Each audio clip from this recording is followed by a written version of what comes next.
Great. Okay.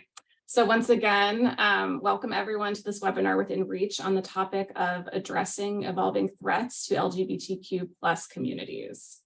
My name is Lauren Kitts, and I am the Director of Engagement at the World Justice Project, or WJP. Since 2019, the World Justice Project has operated a global prize competition called the World Justice Challenge, which recognizes and promotes impactful and innovative initiatives that strengthen the rule of law. For last year's competition, WJP received more than 300 applications from 118 countries. And in June of 2022, we awarded 5 of those projects an unrestricted cash prize to acknowledge their excellence in advancing rule of law solutions. So now, 1 year later, we wanted to catch up with these winning organizations to see how their work has evolved in the past year since they were recognized with the prize. So throughout the summer, we are hosting webinars with each of the 5 winning groups to learn more about what are some of the pressing and timely priorities that they have now and how they're continuing to take action for rule of law. So we are very thrilled to start the webinar series today and celebrate Pride Month with InReach, which is a trans-led tech nonprofit increasing resources for the LGBTQ plus community.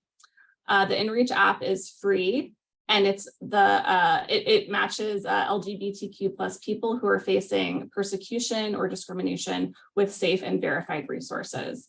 And last year, InReach was the winner of the World Justice Data for Justice Prize, which is a special prize to recognize their work using data to promote equal rights. So before I turn it over to InReach to hear from them, I just want to note for the agenda overall for this session, we're going to hear from our colleagues at InReach, and then we're going to save about 15 minutes at the end for questions. So please use the Q&A function in the chat, as opposed to the chat, at the bottom of your screen to submit your questions, and we will answer them after the presentation. So I'm now going to turn it over to Jamie Scarrow, InReach's co-founder and executive director. Awesome. Thank you so much, Lauren, and to the World Justice Project for inviting us to present. I'm super excited to be here. So for today, first, happy Pride. We're going to talk a little bit more about what is InReach and also in the context of trans justice, given what's going on in the United States and around the world. We're also going to share a little bit about ways to support our work in trans and LGBTQ rights in general and to take action. And then, as Lauren mentioned, we'll do a Q&A at the end. So first, an intro to our work at InReach. So we wanted to start by actually showing a video. InReach was featured in Microsoft's Pride 2022 video, actually right after we presented at the World Justice Challenge. We love this video because it really showcases the intersectionality of the movement. So we thought, what a great way to start our Pride conversation. In a country where you have that freedom of speech, I think one of the most detrimental things that you can do is not use your voice.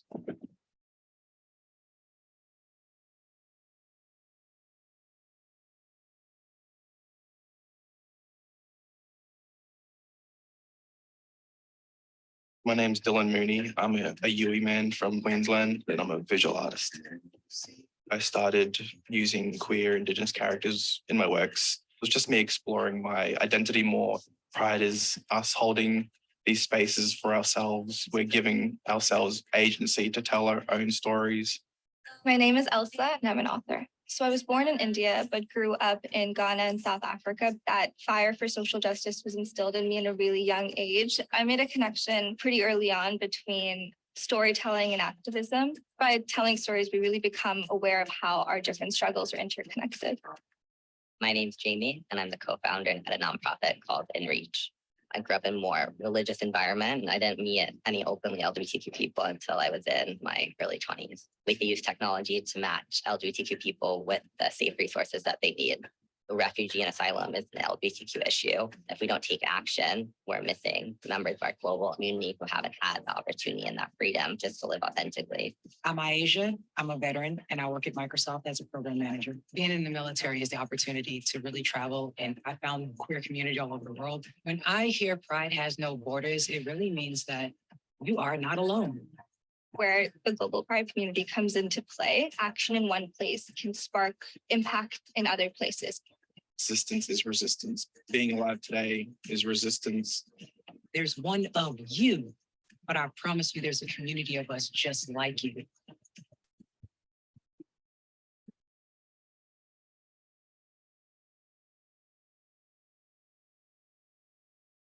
So I really like to start with that video because it highlights intersectionality, as I mentioned, which is one of our core values at InReach.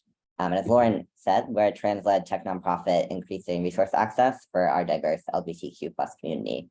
So for us, we really center intersectionality, and that really means thinking about LGBTQ plus equality as requiring trans justice, refugee justice, racial justice, reproductive justice, language justice, disability justice, and so much more. There's so much diversity to our community, and that is also centered in our product, which brings me to our second value, which is innovation. We've created basically the world's first tech platform, matching LGBTQ plus people facing persecution or discrimination with safe, independently verified resources. And our third value is free forever. We made the decision early on to make sure that our platform is free, both for resource seekers, so LGBTQ people in need themselves, but also for service providers like lawyers, social workers, case managers, and caregivers to make sure that everyone has access that could benefit from what we do at InReach. We also wanted to start by sharing some stories that really illustrates how marginalized LGBTQ plus people continue to lack access to safe resources in the United States. Our first story comes from Sam, who's a gay asylum seeker from Jamaica, and it really highlights the journey, not just coming from a country where it's extremely dangerous to be LGBTQ, but also so many of the struggles that happen when someone is actually trying to resettle in the United States. So we have an audio recording because confidentiality is so important for people that we seek to benefit. So this recording is sharing Sam's story. Sam fled to the United States at the age of 31 in search of the freedom to live openly as a gay man. In Jamaica, sexual activity between men is punishable by up to 10 years of imprisonment and hard labor. Openly gay people are ostracized, beaten, and even murdered. Unfortunately, upon Sam's arrival in the United States, the people in America who had promised to help him during his asylum process now attempted to prey on his vulnerability. Consequently, his trip to the U.S. was stained with unwanted sexual advances and domestic violence. Out of options and facing homelessness, Sam was forced to return to Jamaica.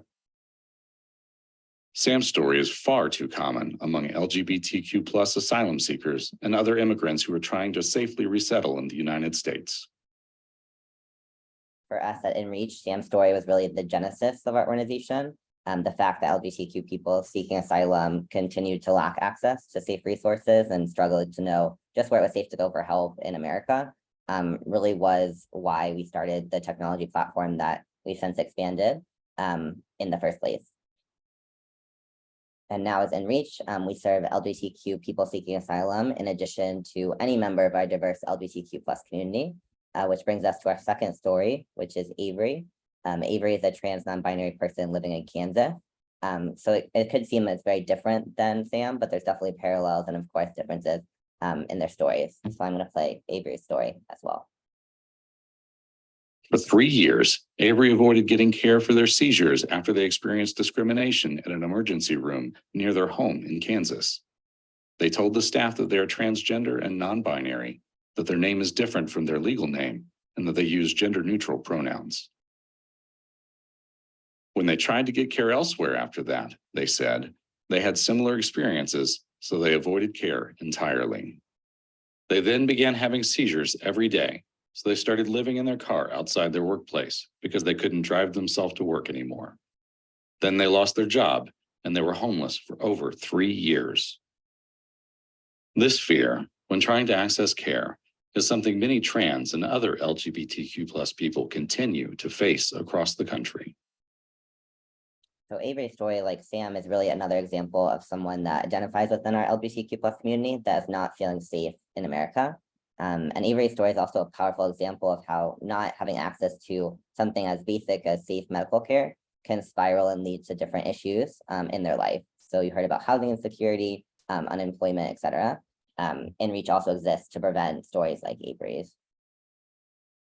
So what is InReach? Again, the InReach serves has the free InReach app, which is our product. Our product is a tech-based product that's available on a computer, so desktop and mobile. So you can actually pull it up on the web browser of your mobile phone and also download it on native iOS and Android.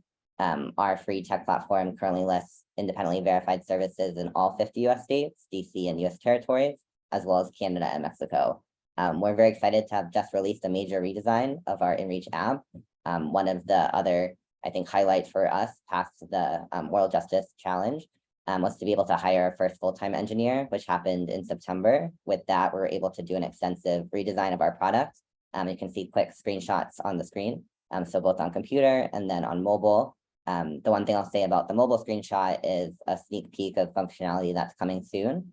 We're basically adding the ability to filter services, not just by verified services that have generally been verified to be LGBTQ plus affirming by our trained volunteers, but providers that have expertise or focus on serving specific LGBTQ communities, such as you can see, the BIPOC community, the trans community, immigrants such as asylum seekers, etc. This is really important for us to make sure that the product remains very intersectional and that we're matching people with the most relevant services that can help them. So we also wanted to share just a little bit about our impact to date as an organization. So with that, we love our videos. So we're going to share one story. This is Sarah's story and how she used the app. This is Sarah. Sarah is a trans woman who fled her home country of Nigeria to escape the death threats she received because of her gender identity. While her safety is in jeopardy, she's unaware of how she can remain in the United States or of any asylum protections that she may have. That is, until a friend told her to download the app InReach. With the help of InReach, Sarah is able to locate a pro bono attorney. She also uses the app to easily find a free support group for trans women of color. As an undocumented person, Sarah appreciates the ability to filter out providers that require specific documentation. Sarah trusts InReach will be with her every step of the way. To read more stories like Sarah's or to find out more information, visit www.inreach.org. So we think Sarah's story really stands in stark contrast to Sam's story. Obviously, this is the instance in which someone does have access to safe resources and the outcome is extremely different, which is why InReach exists.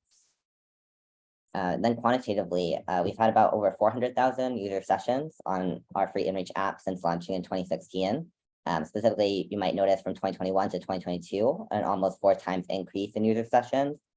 This really coincided with the start, I would say, of the anti-LGBTQ legislation in the United States. We definitely saw an increased spike in demand for what we're doing in 2022. And this is also with a very limited paid marketing budget.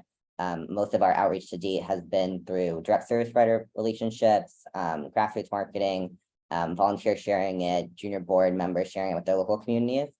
So for us, it really is to make sure that everyone knows about us, to increase that number so that everyone has access to safe resources. And then these are a few featured awards and recognition. You might recognize one. So of course, we won the 2022 Data for Justice Prize at the World Justice Challenge in The Hague last year, which was a tremendous opportunity for us. It was very energizing, to meet other people that were doing such important work in all different countries. We were able to meet some LGBTQ activists in countries where it's fundamentally dangerous, and that was very great to see that people are still fighting for the community throughout the world. And of course, the financial support is incredibly helpful for us. As a trans-led organization focused on LGBTQ rights, funding isn't easy. And so this support, it's helped us lead to success. Since then, we were actually named on the Fast Company's 2023 Most Innovative Companies list in the small and mighty category for basically connecting LGBTQ people who are facing discrimination or persecution with safe resources in the context of the anti-LGBTQ policies that are going on in the United States. And again, that's not possible without supporters like the World Justice Project. So it's been tremendous having them as a supporter. We also want to share a few quick testimonials. So this testimonial comes from a gay asylum seeker who used our app for legal services. he said, "I've used the InReach app to find LGBTQ affirming legal resources that are instrumental in helping me navigate the convoluted immigration process for my long pathway to citizenship." We share this quote because it's a really strong example, I think, of someone that's not just used us in the beginning to find a lawyer, a free affirming lawyer for an affirmative asylum application, but also kind of showcases that even once in the United States, you have your asylum application approved, people typically still have legal challenges. They still have other challenges like mental health or medical or housing or translation. This is why InReach exists. We're really for people in our community, no matter where you are in your immigration journey or sexual orientation journey or gender identity journey, or all of the above, like Sarah. That's really an important aspect of our work. This testimonial is from a paralegal who used it on behalf of LGBTQ folks that she was working with in vulnerable situations. So she said, "This invaluable online resource proved life-saving and life-changing for so many of our clients." So this really showcases, I think, like the breadth or the quantity of a tech solution. It's able to be shared with so many different people at once, which I think is one of the biggest values of the scalability. And then this last testimonial comes from a social worker that works with diverse LGBTQ clients in New York. So she said, "I share the InReach app not only with clients, but also with other service providers to ensure that clients who are part of the LGBTQ community are connected with the mental health, medical, legal, and other services to meet all of their needs." So we shared this one because providers, are often, I think, relieved when they find out about us because we are free. It's also complementary to their work. So many providers, they focus on one service, but they don't know how to meet their clients' needs in other services. They don't have the time. It's not really in their job description. So InReach is really trying to fill that clear information gap through our tech solution. And then lastly, just about me. So as I think I mentioned, I'm the co-founder of InReach in addition to the executive director. As you can imagine, the work for me is quite personal. My personal story is kind of interesting. I first came out as a lesbian woman at the age of 21. As the video mentioned before, I come from a more conservative environment. So that was really, I think, the language that I had at that time, and it described my sexual orientation. It felt like a big win. It was a big win at the time. And then later, as trans visibility I became more acquainted with it. I finally met, a first openly trans man when I was about, I think, in my more mid-20s. I finally was able to come out myself as a trans man at the age of 26. And at that time, I actually used the InReach app, which is not something that I would have anticipated. But I was in a place in my personal life where I was, scared. It's a lot, I think, for a lot of us that are coming from maybe a more conservative environment to be able to step into their identity and live authentically. And I was, relying on InReach to tell me where it was safe to go for help, from everything from, where can I go for mental health help that will affirm me, especially because of the way that I looked, which I think is a lot of challenges, that trans people continue to face. For me, the medical transition was important, so I needed affirming medical care, and I also needed to change my legal name and gender marker. And so to have one digital stop shop that was confidential and was there with me throughout the process as I needed it was really life-saving for me. And I am definitely a more privileged trans person. And so for me, that really affirmed what this could be for other trans people and other LGBTQ plus people in general. And so that's why I do this work. And then our long-term vision is that InReach at scale, every trans and queer person will have on-demand access to the safe resources that they need to thrive. Then turning a little bit to InReach and trans justice specifically. So we are really proud to serve all members of our diverse trans community. So these are just a few sample demographic profiles of InReach user signups. We're very confidential on purpose, so we do not require users to give us this information, but we do allow them to at this point. So you can see 4 users that chose to. Of course, they can put an alias email. They don't give us their real names to protect privacy. But this is, I think, really enlightening about who is using InReach, but also it demonstrates the diversity within the trans community. As you can see on the screen, trans people are, like the broader community. We come from all ages, all countries of origins, all race ethnicities, all immigration status, and all different LGBTQ identities. Obviously trans, but also there's queer trans people, there's non-binary trans people. The diversity is really important. And I think it really centers the intersectionality of our product as well. And then what's going on currently in the United States. So as you may know, there's really an unprecedented rise in anti-trans legislation sweeping across this country that's threatening access to safe resources right now. We think that a common misconception is that maybe there's a few states that are targeting trans people, but we think this map, which is specifically for anti-trans legislation, showcases how widespread this issue has become. You can see, 49 states, 560 bills. For context, last year, it was not even half of that for the entire year. So there is this uptick, and that these bills are proposing bans on gender-affirming healthcare for minors and adults, restrictions on students' rights at school, attempts to erase trans people from public life, and so much more. And so this really elevates the urgency of something like InReach. There are people that need access to safe resources, like I did, more than ever. And this is extremely important. We also wanted to share a video of a parent kind of demonstrating the urgency in someone's day-to-day life about what is the impact of this legislation in the real world. And so this is a parent of a trans kid that you'll hear from talking about what it's been like trying to raise a child in Texas. In February, things changed drastically in Texas when Governor Greg Abbott directed the state's Child Protective Services Agency to investigate families who support their children's gender-affirming care for, quote, child abuse. Texas law requires every adult to report these families, from doctors to neighbors, or risk criminal penalties. It's ridiculous. I live in America and I'm having to make an escape plan. I'm having to ask people if I can send my kid to go live with people, to put her somewhere safe until I can get there and get my life squared away, just in case I have to. I mean, is the DoorDash person gonna recognize our name?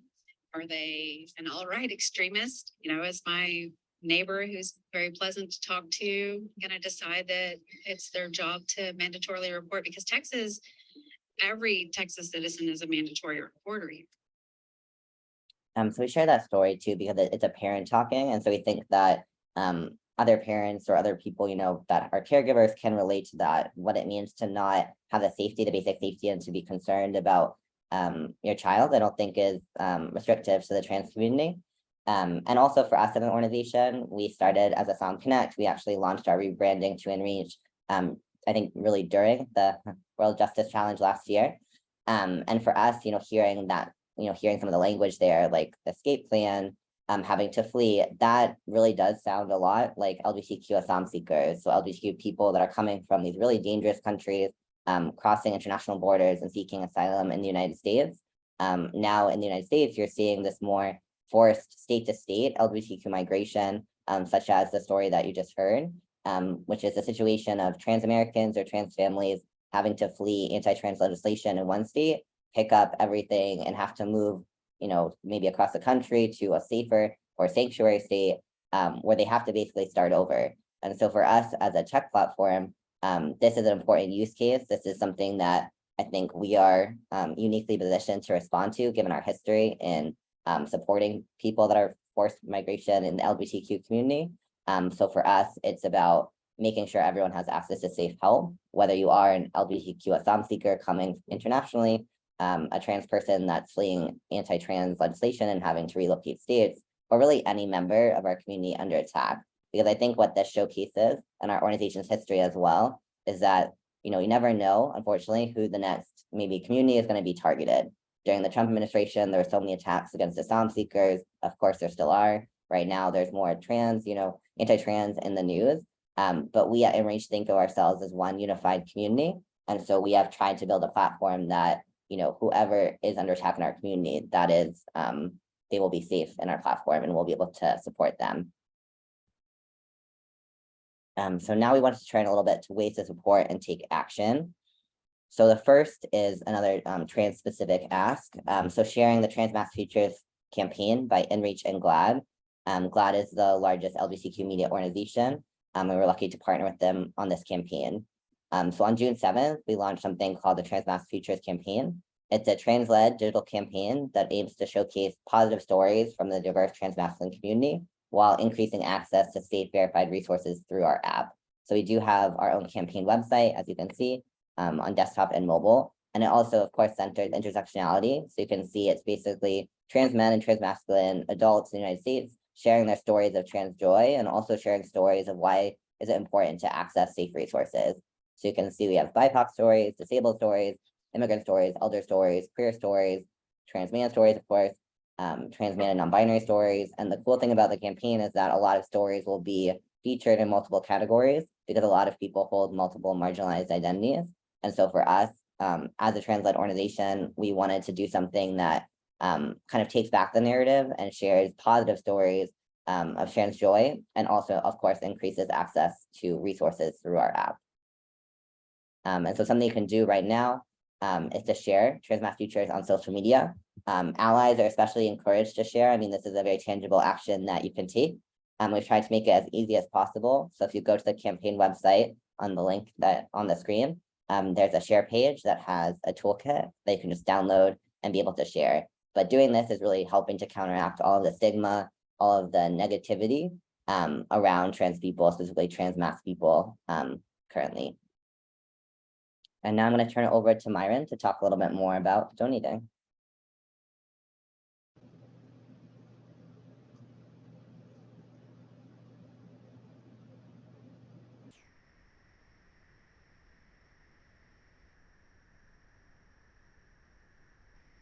Myron?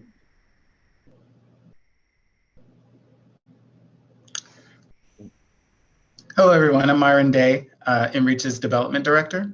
I want to thank you for the opportunity to speak with you today about a few ways to support InReach financially. And I want to start by sharing some disheartening and really astonishing statistics. For every $100 awarded by US foundations, only 28 cents specifically supports LGBTQ plus issues, and only 4 cents of every $100 is used to focus on challenges facing our trans communities. Funds raised by and for InReach provide critical operating support, which impacts nearly every aspect of our work, in particular, promoting and improving the free InReach app. This year alone, InReach's operating expenses are projected to amount to more than $600,000. And this level of funding is necessary to support the continuous development of our innovative tech platform, including costs associated with product staff, engineers, translators, improving the user experience and design enhancements, research, technology, and hosting, as well as non-product staff and employees, marketing and community outreach. To secure the resources we need to exist, InReach executes a multifaceted fundraising plan, which includes pursuing contributions from philanthropic institutions, foundations, businesses, and other organizations and individuals. And this is really how you can help. If you're not already a financial supporter of InReach, today we ask you to consider donating to us. And there's really 2 easy ways you can do this. The first, and actually there should be a link in the chat box, or there'll be one provided at the end of this presentation. You can make a one-time tax deductible donation, and we're requesting gifts ranging from $20 to $135. If it's an option for you, please submit your donations through your company or your employer's employee engagement, volunteer promotion, or matching gift systems. Common platforms are Benevity, My Community, and NPO Connect, but there's a lot of different platforms that companies use, so please reach out to your community relations team, or you can reach out directly to me at information that will be provided at the end of this presentation, and I can provide you with assistance to help us get those contributions matched. Next slide, please. This Pride Month, InReach is conducting an exciting campaign. A generous corporate partner is providing significant matching funds for donations secured through this effort. So any gift that you can make today or tomorrow is greatly appreciated. And just for an example, a $20 gift supports a lesbian refugee couple searching for culturally competent counseling. A $45 gift supports a gay asylum seeker trying to find affirming pro bono legal support. A $60 gift supports a bisexual woman connecting with a safe drop-in center. $90 can support a trans man looking for safe housing and local community. And a gift of $135 can support an entire queer family considering relocating to a sanctuary state. If you'd like to make a longer term impact, we ask you to consider joining our Giving Club. Our Giving Club members pledge to make an annual contribution to InReach. Donations can be made in one payment each year, or quarterly payments, or monthly payments. Giving levels range from $600 to $6,000, which at the lowest levels of engagement is only about $300 per year, or $25 if your gift is matched by your employer. As I mentioned before, we have a corporate sponsor that's matching contributions to the campaign through the end of this month. So every donation matters. And every donation really helps to ensure that members of the diverse LGBTQ+ community continue to have free access to safe, affirming resources they need to survive and thrive. I'm going to play a quick video, and thank you so much for considering support to InReach. While the world is full of many helpful tools and services, it is difficult to recommend unknown services to our clients. InReach gives providers peace of mind. When we recommend their service, we know that our LGBTQI+ clients will receive affirming and supportive services that have been vetted by the InReach team. I never want to expose my clients to more harm, and InReach helps me feel more confident in my recommendations. Thank you. Perfect. And now we're going to turn it over to Shannon, who's our programs director. Okay, I'm waiting for them to start my video. There we go. Hi, everyone. I am Shannon Baker. I am the programs director at InReach. Jamie, there you go. The InReach Young Professionals Board is a group of young professionals committed to advancing InReach's work. They do it through app support, fundraising, and forging local community connections. You know, we're a very small nonprofit, and our Young Professionals Board, they act as our eyes and our ears and our hands and our feet in the communities where they live. And we're really looking to mobilize a grassroots network of individuals to do that, to make the connections, be the connectors in their community, to suggest resources for us to vet, to make sure their folks know that we exist. So they are on the rooftop shouting along with us, but they're also on the ground doing the work as well, helping us reach the entire LGBTQ+ community. Next slide, please. And then this is Tanushree. Tanushree works at PwC and was our co-chair for our junior board in 2022, and now has moved on to our governing board for 2023. And she's going to tell you a little bit about her experience. Hi, everyone. I'm Tanushree, and I'm the co-chair for the Junior Board of Directors at InReach, formerly known as Asylum Connect. I wanted to tell you why I joined this specific junior board, even though there's so many nonprofits out there. And that's really because my values align so much with what we were trying to serve. And I think especially since our rebranding for prioritizing that safe help is always in reach, I want to be able to ensure that everyone has access to safe spaces and safe resources whenever they do try to get any assistance with legal, housing, medical, whatever that looks like. And so, yeah, that's why I became a part of this particular junior board.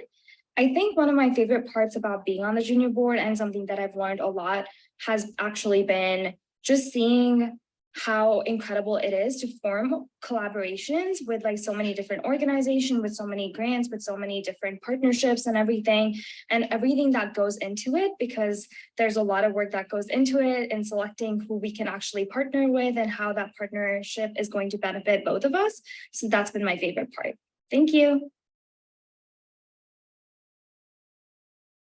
So the junior board experience, we try to curate an experience that doesn't look like the typical junior board experience. This is not a kids table board. It's a choose your own adventure. I hope some of you all experience those types of books. But young professionals between the ages of 21 and 40 join us, and they help us in app support, fundraising, and then in return, we assist them and enrich them through networking opportunities, social opportunities. We have some really great projects that we had been working on. Sample activities that we've done recently is guest speaker series, where we had a panel of trans people come in and say, hey, how can you be an ally and an accomplice to the trans community, even if you don't have anybody in your immediate network that is trans. We did a speed friending event, and that speed friending event was a way for us to be able to take individuals from every chapter of the junior board, regardless of location, and virtually connect them in a way that makes collaboration in the future possible. And then the most fantastic in-person event we had was last year. We had drag queen bingo at the historic Stonewall Inn in New York City. And that was it was a great time had by all. And there's a picture on the screen right now showing you everybody's happy smiling faces. Meeting and exceeding and $1,000 annual membership dues is a requirement, but again, this is something that can be done in partnership with an employer. So if it seems steep, you can cut it in half and have your employer pay half by doing it through their matching gifts. And all it really takes is being a young professional and being passionate about justice, trans justice, refugee justice, LGBTQ plus justice, and technology is a tool for social good. So we currently have a virtual chapter and a tri-state chapter meeting currently. And then starting in just a few days, we are going to be launching chapters in the national capital region. So this is going to be like the DC metro area, the Great Lakes regional chapter. We have a fair number of folks from the Chicago area. We're aiming for Detroit and other places in Michigan, and just really bringing those folks along. And then our West Coast chapter is currently in California, and we have members in San Francisco and LA. And as that grows, that's going to spawn 2 individual chapters from there. We want to make sure that we're growing in a very sustainable way. And so we do have things like hybrid meetings, but we do have in-person opportunities. And it's a fantastic opportunity for young professionals to connect and collaborate and, just really support the app. And then this is Crystal from the Judd Foundation, was on the junior board last year, and this year is one of our co-chairs for the virtual chapter. I joined the InReach Junior Board when I was looking for a way to be more involved in my community, and InReach felt this intersection of topics I'm really passionate about and interested in, and is also a really important and necessary resource. There are many folks in my personal life or my professional life who I'd refer to InReach as a resource to find help that they needed for themselves or for someone they care about. One of my favorite parts of being on the junior board has just been being surrounded by all of these amazingly talented, passionate people, not just in the work that they do as part of the InReach Junior Board, but in all of the work that they do outside of the board as well. They're people who really care about making a difference in the world. And I've learned so much from being on the junior board with them, hearing their experiences, and hearing all the things that they're passionate about as well. If you're nervous or hesitant to apply for the junior board, I encourage you to check out the InReach website, learn more about the organization, see all the incredible people who are involved, including all of our current junior board members. I'm always happy to chat with folks if you have questions about what my experience is like, or if you're wanting to know more about what it's like to be on the junior board. I know other folks are more than happy to talk to you as well.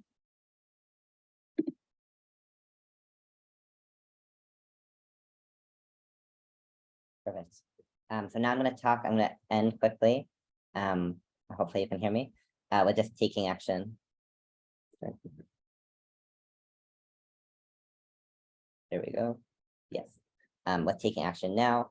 So just very quickly, some quick actions you can take right now, in addition to everything you just heard. So we really encourage everyone to bookmark the InReach app on your computer and or phone browser. You can just do app.inreach.org. This is really important because even if you don't need InReach, you never know when you're going to meet someone that might need it, and it's 100% free for everyone. And you can also download our native iOS and Android mobile apps by going to the link on the screen. We're also always welcome suggesting LGBTQ affirming organizations in your area. This really helps our trained resource team to help expand InReach's resource coverage. The platform is currently live in the United States, Canada, and Mexico. So right now, if you know of any LGBTQ affirming organizations that aren't currently listed in either of those countries, please feel free to submit them to us. Once you submit them, our trained resource team will look at it through our independent vetting criteria. If it meets the vetting criteria, it will become listed. And you'll help us to improve access to safe resources for LGBTQ people in need. And of course, you can also follow us on social media, just at We Are InReach on Instagram, Facebook, Twitter, TikTok, and YouTube. This is probably the easiest way to stay up to date on everything that we're doing. We have some lovely social media interns who make sure those platforms are up to date and we're sharing everything that we're doing. So that's a great way to stay in touch with our organization. And then finally, thank you so much for spending one of your Pride Days with us. And thank you so much to the World Justice Project for this opportunity. And I think now we're ready to take any questions. Thank you.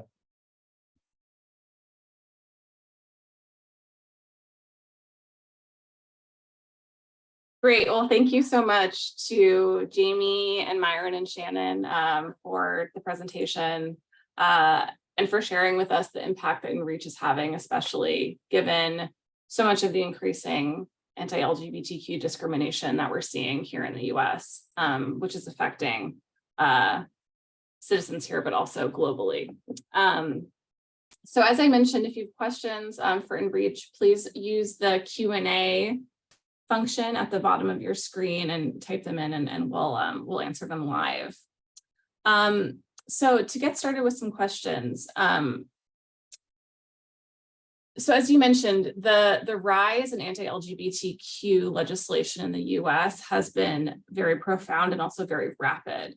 So how, as an organization that provides, safe, verified resources, how have you managed to stay current and, be agile as this environment is unfortunately shifting so much and so quickly and across so many states? Yeah, that's really a good question. I can start, and then Myron and Shannon, if you have anything to add. I think one of the benefits of having a tech platform is how quickly you can react. So I think a good example for us is like when Roe v. Wade was overturned. We knew that affected LGBT, it affects everyone, but it affects LGBTQ people, it affects queer women, it affects trans people. So we decided to add an abortion care new category to our app to point people towards verified affirming abortion care options, whether it was travel support, abortion providers, etc. But to me, I think that's the value of technology, is to be able to rapidly do that. And I also think we have big plans for how to continue to improve the app. We're hoping to do things like location-specific alerts to alert people when there's local legislation that could harm them. We have so many different, I think, opportunities there. But I think it really is just trying to make sure that we're actively, obviously, following the news, following everything that's happening, but more importantly, listening to all of our users. Oftentimes, users have very strong ideas about how the app can be improved to help them, and we try to take that into consideration to make sure it's as helpful as possible. Shannon and Myron, do you have any other things to add? I'll jump in really quickly. Just from a development perspective, because we list resources across all 50 states, the US and all the territories, and a lot of this anti-trans, anti-LGBTQ plus legislation is happening all across the country. So we're taking intentional steps to be more visible, to promote the availability of the app in local communities across the country. So LGBTQ plus people, allies, and also funders of this work are more aware that the app exists, and more users are able to get it so people can get to the resources they need as they're individually impacted by all this legislation. Great, thanks. That's, I think, a testament to the value of tech as something that we can use to respond rapidly, but also, as you mentioned, Jamie, with the Dobbs decision, that and the intersectionality of this community, that it's not just legislation that's affecting specifically targeting the LGBTQ community or the trans community, but there's all different kinds of legislation that's discriminating against many different groups that can affect the kind of services that you can access through the InReach app. So that's a great reminder. One question that I have from where I sit at the World Justice Project is, the value of something like the World Justice Challenge, or the value of a community of practice, like something that the challenge provides, and all of these resources and competitions that you spoke about earlier. How does being in a community of practice with other like-minded organizations support your work and provide you with access to achieve the goals of the organization? Yeah, that's a really good question. I think that it is really, really important. I feel like starting a nonprofit, leading a nonprofit, or leading a social enterprise or social impact work, it's very, I think, taxing work. A lot of us, we're very close to our work. And so, I like to joke, we don't have weekends, we have short work weeks that are our weekends. And so I think for me, like just having a community of people that are also tackling pressing issues, it just makes you feel less alone. I think it's been like it's certain times where, you're having a challenge at work where my other friends that aren't in this industry or not doing similar work just don't really maybe understand. And so I think to have a community that you can turn to in those moments is extremely important. I felt like it's very, very validating, but it's also really motivating. I think, as I mentioned, like the World Justice Challenge is an international conference, like an international group of people. And it's very motivating and very inspiring to hear about people, again, specifically for me, LGBTQ people in these really dangerous countries who are fighting on the front lines and really trying to advocate for change. And then people working on all these different issues and doing it so like just making so much change. I think it's extremely motivating and it helps to keep me going. And then of course, like we all share like similar needs, funding, partnerships, how do we get the word out about our organizations? And so it's really nice to share those connections and to make sure that we're helping each other to advance our goals, because if one of us succeeds, it's a win, I think, for all of us. I think all of the movements are intertwined. And so for me, it's been extremely valuable. It's great to hear. We have a question about one of the individuals you spoke about in your presentation and kind of the larger climate of asylum in the US. So the individual from Jamaica. So, how are they doing today? How did that story end? And a broader question, are fewer LGBTQ plus people fleeing to the US than before? And if they're not coming to the US, where are they going instead? Are they more likely to stay in their country where they are? Yeah, that's a good question. I'm gonna, I think, speak to the second part, just for like confidentiality reasons, but I think there's always going to be LGBTQ people who are trapped in really dangerous environments that still see the United States as a beacon of hope. I would say during the Trump administration, we as an organization definitely heard from more LGBTQ plus people who were seeking or saying Canada as a place that they were trying to go to instead of the United States. That was very eye-opening for us. I think that was a huge reason why we decided to scale our technology to Canada, because we literally heard that repeatedly. But I think even in the context of anti-trans legislation in the United States or anti-LGBTQ legislation, it's really, really important to understand that there's also still so many countries in which they have the death penalty or this extreme, just government sanctioned heat.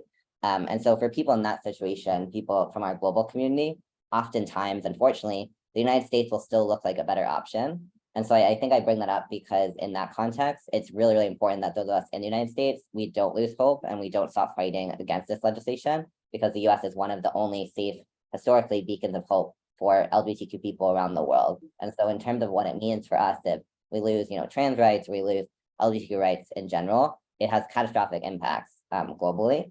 And so I think, there will always be people that are seeking refuge in the United States because it's relatively safer than their country. That's just a reality, unfortunately.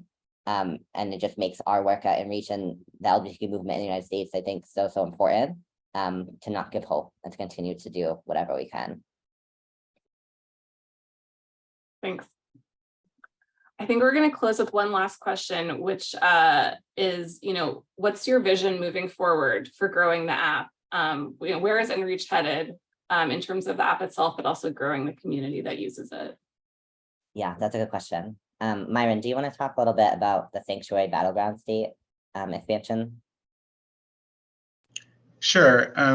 So as of right now, in terms of how we advance, or we're looking to advance the availability of the app, as Shannon mentioned, we're following our junior board regional chapter model. So we identified those areas that were reflected on the junior board. We have a virtual chapter that's available for everyone across the country. We also have a tri-state chapter that's in the New York, New Jersey, Pennsylvania, Connecticut area. And we also are launching on July 1st, 3 additional chapters, the national capital area chapter, the West Coast chapter, and the Great Lakes chapter. And so as we roll out into community, we're looking at places that are battleground where it's just unsafe to be LGBT plus, especially trans, and really going into those areas.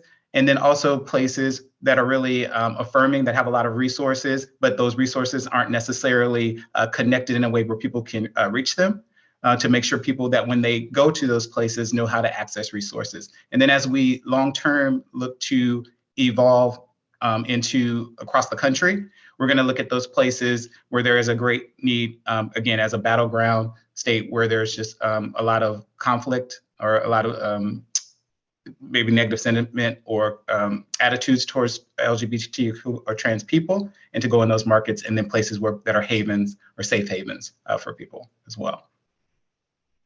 And Shannon, I think they wanted to speak to that as well.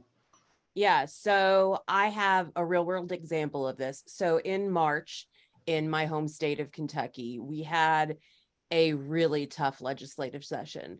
And we saw some really nasty rhetoric, really nasty bills. And so using that, I mobilized a small group of people. We had 15 people. And over the course of 2 days, we did research on the local areas we are in Central Kentucky, Louisville, Lexington, and Frankfurt in between. And really, okay, what are therapists? What are social things? What are both the Thrive and the Survive resources to suggest to the app that were then put through our verification process? And so it was just a handful of people and a little bit of time, and it increased access in my area. And I know that it impacted folks because I had people coming to me saying, hey, I found this in Kentucky because I saw it on the app. Yeah, and I think the only thing I would add is we have such big fans of the tech organization. So we are proud that we're a trans-led organization, but we're also a tech nonprofit. So having our first full-time engineer, there's so many different features, so much more functionality that we can add.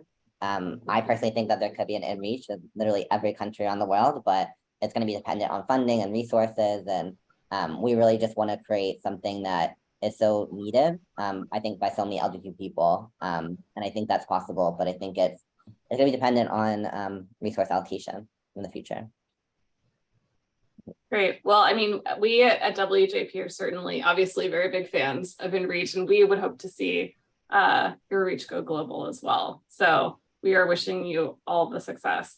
And we have a few minutes left.